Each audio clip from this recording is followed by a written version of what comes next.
மானஸ் பக்கங்கள். Hi friends, இது மாலிகாவின் கேளுங்க கதை கேளுங்க. மானஸ் எழுதிய கவிதை நீ வார்த்தைகள் நான். அத்தியாயம் 41. ரிதன்யா அறைக்குள் சென்று கதவை மூடிக்கொண்டதும் சிரித்து கொண்டே அங்கிருந்து சென்றான் அஸ்வின். தேநீர் தயாரித்து எடுத்துக்கொண்டு வந்த கோபி அவர்கள் அறையை திறக்கப் போக அது உள்பக்கம் தாழிட்டு இருந்தது. கதவை தட்டி, ரிதிமா, டீ ரெடி, கதவை தர என்றான். அவள் வந்து கதவை திறக்க உள்ளே நுழைந்தான் கோபி. மாமா இருங்க, நான் வெளியவே வரேன். இது பகல் நேரம், ரூமுக்குள்ள 2 பேரும் இருக்கிறது தப்பு என்று விட்டு வெளியில் வந்தாள். ஏன் அப்படி சொல்கிறாள் என்று புரியாமல் கோபியும் அவள் பின்னாலேயே வந்தான். முகம் கழுவிவிட்டு பூந்துவாளையால் முகத்தை துடைத்து கொண்டே வந்த அஸ்வின் ரிதன்யா கூறியதை கேட்டு திகைத்தான். வித்தியாசமாக அவளை பார்த்து கொண்டு இருக்க அவள் கோபியின் கையில் இருந்த தேநீரை வாங்கி கொண்டு சென்று சோஃபாவில் அமர்ந்து குடிக்க தொடங்கினாள். அங்கே இருந்த டீப்பாயின் மேல் மற்றொரு தேநீரை வைத்துவிட்டு, அச்சு இங்கே வைக்கிறேன் எடுத்துக்கோ என்றான் கோபி. உங்களுக்கு மாமா என்றான். நீ வரல இல்லை, அதனால் எனக்கும் அவளுக்கும் மட்டும்தான் போட்டேன். இதை எடுத்துக்கோ, நான் வேற போட்டுக்கிறேன் என்று சொல்லிவிட்டு மீண்டும் சமையல் அறைக்குள் சென்றான். தேநீரை எடுத்துக்கொண்டு ரிதன்யாவின் அருகில் வந்து அமர்ந்தான் அஸ்வின். அவள் அவனை திரும்பியும் பார்க்கவில்லை. ரிதி, என்னடி கோச்சிட்டியா? அவள் பதில் சொல்லவில்லை. நாம் இதுக்கு முன்னாடி இப்படியெல்லாம் பேசினதே இல்லையா? இப்போ என்ன புதுசாக இப்படி கோச்சுக்கிற? மீண்டும் அவள் அமைதியாகவே இருந்தாள். நான் உன்கிட்ட சும்மா வம்பு பண்ணுறதுக்காகத்தான் கேட்டேன். எப்படியும் நீ திரும்ப என்கிட்ட சண்டைக்கு வருவ அப்படின்னு நினச்சேன். மாமாவை இழுத்து வச்சு முத்தம் கொடுத்து, ஆமாண்டா இப்போ என்ன அதுக்கு அப்படின்னு சொல்லுவ. இல்லை உனக்கு ஏண்டா பொறாம அப்படின்னு கேட்ப. இப்படியெல்லாம் நினச்சேன். ஆனால் நீ கோச்சிக்கிட்டு ரூமுக்குள்ளே போயிடுவேன்னு நான் எதிர்பார்க்கல. அப்போதும் அவள் மௌனமாகவே தேநீரை குடித்து கொண்டு இருந்தாள். சிறிது நேரம் பொறுத்து பார்த்தவன், சரி, உனக்கு அப்படி பேசினது கஷ்டமாக இருந்தால் இனி அப்படி பேச மாட்டேன். ஐம் சாரி, நான் பேசினது தப்புதான் என்று சொல்லிக்கொண்டே அவள் கையை பற்றினான். அதற்குள் தேநீரை குடித்து முடித்திருந்தவள் டம்ளரை டீப்பாயின் மேல் வைத்துவிட்டு அவனிடம் திரும்பி மெல்ல அவன் கையில் இருந்து தன் கையை விடுவித்து கொண்டு, இட்ஸ் ஓகே என்று ஏதோ 3ஆம் மனிதரிடம் சொல்வது போல் சொல்லிவிட்டு எழுந்து கொண்டாள். ரிதி என்று மீண்டும் அவள் கையை அவன் பிடிக்கப் போக வேகமாக அறைக்குள் சென்றவள் தன் கைப்பையை எடுத்துக்கொண்டு வெளியில் வந்தாள். மாமா, நான் கொஞ்சம் வெளியே போயிட்டு வரேன் என்று சமையல் அறையில் இருக்கும் கோபிக்கு கேட்கும்படி கத்தி சொல்லிவிட்டு சென்றாள். கோபி வெளியே எட்டி பார்த்து, ஏய் ரிதி இரு, நான் கூட்டிகிட்டு போகிறேன், 2 மினிட்ஸ் வெயிட் பண்ணு என்றான். அவளோ, இல்லை மாமா, தனியாக போக எனக்கு என்ன பயமா? இல்லை போக தான் தெரியாதா? நான் போயிட்டு வரேன் என்று சொல்லிவிட்டு கதவை திறந்து கொண்டு வெளியில் சென்றாள். ஏய் ராட்சசி என்று கத்திக்கொண்டே அவள் பின்னாலேயே போக முயற்சித்த கோபி, அச்சு கேஸில் பால் வச்சிருக்கேன், பார்த்து ஆஃப் பண்ணிடு என்றான். மாமா, அப்போ நீங்கள் டீ குடிக்கலையா? பரவாயில்லடா, நான் வெளியே குடிச்சுக்கிறேன் என்று சொல்லிக்கொண்டே செருப்பை அணிந்து கொண்டான். இத்தனை நாள் தனியாக தானே இருந்தா, இனி நாம் இருக்கும்போது ஏன் அவள் தனியாக இருக்கணும்? இங்கே தான் நடந்து போய்கிட்டு இருப்பா, நான் அவளை கூட்டிகிட்டு போகிறேன்.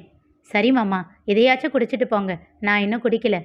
நீ ஏண்டா இன்னும் குடிக்காமல் வச்சிருக்க என்று சொல்லிக்கொண்டே வாங்கி அதை ஒரே மடக்கில் குடித்தவன் அவன் கையில் டம்ளரை திணித்துவிட்டு வேகமாக ஓடி ஆட்டோவை கிளப்பி கொண்டு சென்றான். மனதில் வாட்டத்தோடு கதவை மூடி தாழிட்டு விட்டு கையில் இருந்த டம்ளரோடு ரிதன்யா குடித்து விட்டு வைத்த டம்ளரையும் எடுத்துக்கொண்டு சமையல் அறைக்கு சென்றான். பால் பொங்கிவிடும் தருவாயில் இருக்க அவசரமாக அதில் டீ தூளோடு தேவையானவற்றை கலந்து தேநீர் தயாரித்தான். கண்கள் மூடி தேநீரை பருகியவன், ஏண்டா அச்சு இப்படி பண்ண? இத்தனை வருஷந்தான் அவள் கஷ்டப்பட்டுக்கிட்டு இருந்தா, இனிமேலாவது சந்தோஷமாக இருக்கணுமா இல்லையா? இனிமேல் இந்த மாதிரி பைத்தியக்காரத்தனமாக எதுவும் பேசி வைக்காது என்று தன்னைத்தானே திட்டிக் கொண்டவன், சரி விடு, ராத்திரிக்கு அவளுக்கு பிடிச்ச டிஃபனாக செஞ்சு வச்சு அவளை சமாதானப்படுத்திடலாம் என்று சொல்லி கொண்டான். இரவு ரிதன்யாவும் கோபியும் ஒன்றாகவே வீட்டிற்குள் வந்தார்கள். உடை மாற்ற கோபி அறைக்குள் செல்ல ரிதன்யாவோ சோஃபாவில் சென்று அமர்ந்து கொண்டாள். அதை கண்ட அஸ்வின், போய் நீயும் ட்ரெஸ் சேஞ்ச் பண்ணடி என்றான். மாமா வரட்டும், அப்புறமா போகிறேன் என்று தன் ஃபோனை பார்த்து கொண்டே இருந்தாள். கோபமாக அவள் அருகில் சென்றவன் அவள் ஃபோனை பறித்து டீப்பாயின் மேல் வைத்தான்.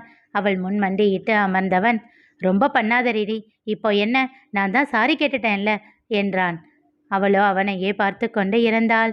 அவள் நாடி பிடித்து கொஞ்சினான் அஸ்வின். சாரிடி, என் செல்லம் இல்லை.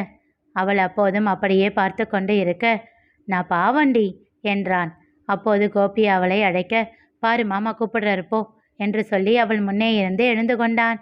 அவள் அப்படியே அமர்ந்திருக்க, ஏ ராட்சசி பிசாசு, ஏண்டி இப்படி பண்ணுற என்று அவளை முறைத்தவாறே அவள் கையை பிடித்து இழுத்துச் சென்று கதவை திறந்து உள்ளே தள்ளினான்.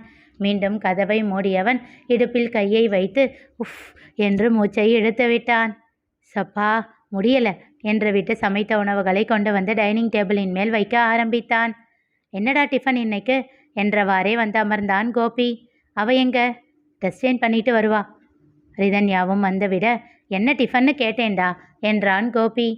சமையலறையில் இருந்து ஹாட் பாக்ஸோடு வந்தவன் சப்பாத்தி டால் மாமா, ரிதிக்கு ரொம்ப பிடிக்குமில்ல என்றான்.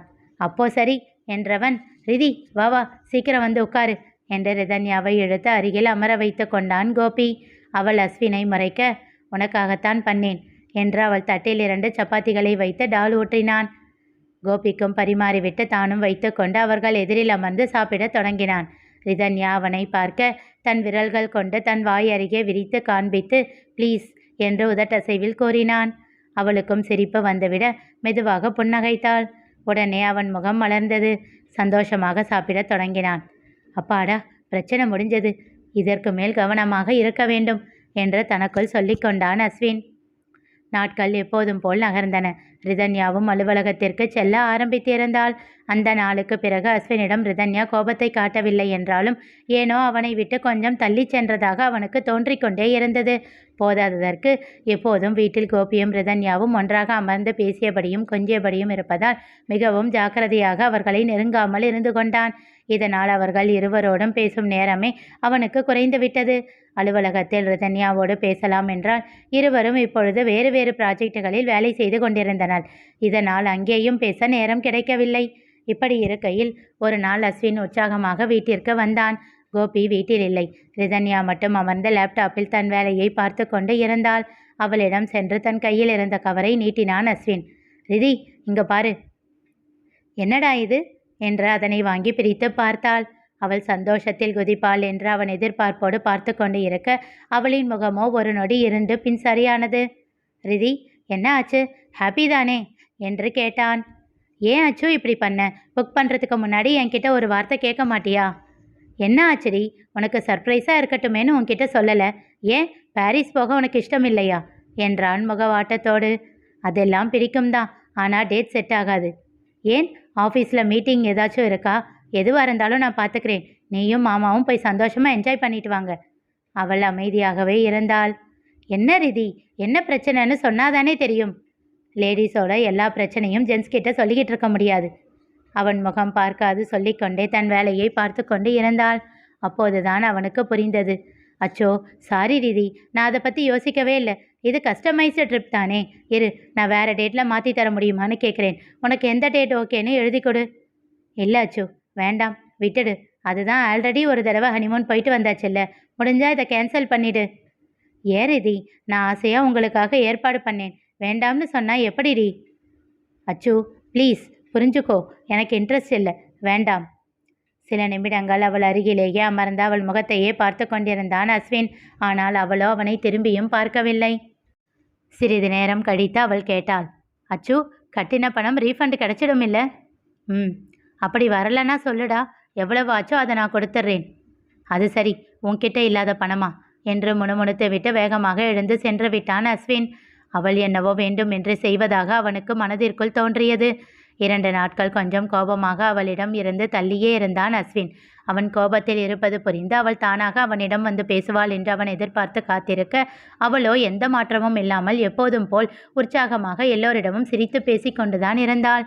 அவன் மனம் வலித்தது. தன்னைத்தானே தேற்றிக் கொண்டவன், சரி அவ பேசலனா என்ன, நாமளே போய் பேசலாம் என்று தனக்குள் சொல்லி கொண்டான். மதிய உணவு நேரத்தில் அவளை தேடிச் சென்றான். அவளோ எங்கேயுமே இல்லை. ரிதன்யா எங்கே சென்றாள் தெரிந்து கொள்ள தொடர்ந்து கேளுங்க, கதை கேளுங்க. மீண்டும் சந்திப்போம்.